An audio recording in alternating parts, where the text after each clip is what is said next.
আজ আমরা পাবদা মাছ রান্না করব। তার জন্য প্রথমে লবণ, একটু সরিষার তেল, একটু হলুদ আর একটু মরিচের গুঁড়া এগুলি দিয়ে মেখে তেলে দিলে ফুটেটা কম নেব।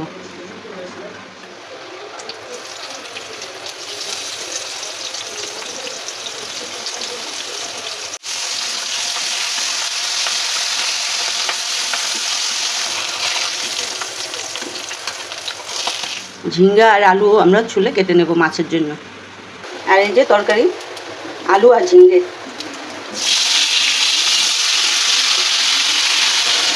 সামান্য একটু লবণ।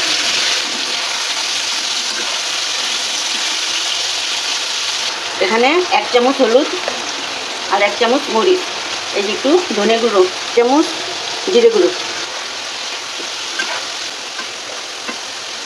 আমরা এখন জল দিয়ে দেবো, 1/2 চামচের মতন। এই যে একটু লবণ। আলু আর ঝিঙ্গাটা একটু সিদ্ধ হলে আমরা মাছটা দিয়ে দেবো। এখন আমরা মাছগুলি দিয়ে দেবো।